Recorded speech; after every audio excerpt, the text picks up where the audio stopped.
ফুচকা পছন্দ করে না এমন মানুষ নেই বললেই চলে। হেই এভরিওয়ান, আসসালামু আলাইকুম। ভোলাতে সবচাইতে মজাদার ফুচকা কই পাওয়া যায় আপনারা কি বলতে পারেন? আমি তো চোখ বন্ধ করে বলবো মানিক কাকার ফুচকাই বেস্ট। মানিক কাকার ফুচকা আমাদের কাছে একটা নস্টালজিয়া। আজকে হুট করে মনে হলো মানিক কাকার ফুচকাটা খাওয়া যাক, দেন আমরা চলে গেলাম মানিক কাকার ফুচকার দোকানে। আর মানিক কাকা যাওয়ার পরে খুব সুন্দরভাবে ফুচকা মাখাচ্ছিল। আমি ভিডিও করছিলাম আর কাকার সাথে কথা বলছিলাম। মামানা আগের মতো আর তেমন নেই, আগে গেলেই বিভিন্ন নাম ধরে ডাকতো।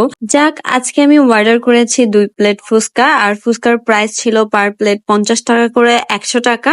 আর 1 প্লেট চটপটি ছিল পার প্লেট 50 টাকা। আর এইটার লোকেশন হচ্ছে ভোলা কাচ্চি ডাইনের অপোজিটে এবং লুবাবাসুয়ের একদমই সাথে। ফুচকা এবং চটপটিটা দাঁড়িয়ে রিভিউ করার খুব ইচ্ছা ছিল, কিন্তু আকাশটা একটু মেঘলা থাকায় চিন্তা করলাম পার্সেলটা নিয়েই বাসায় যাব, বাসায় গিয়ে আপনাদের সাথে রিভিউটা শেয়ার করব।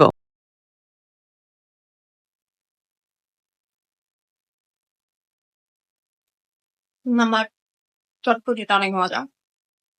এখানে 50 টাকার অনেক বড় চটপটি 50 টাকা হিসাবে অনেকগুলো ছিল। আর ফুচকা খাওয়ার পরে আপনারা তো আমার রিয়াকশন দেখতেই পাচ্ছেন। আমার মতো কে কে ফুচকা লাভার আছেন বলেন তো। আজকে এই পর্যন্তই, আল্লাহ হাফেজ।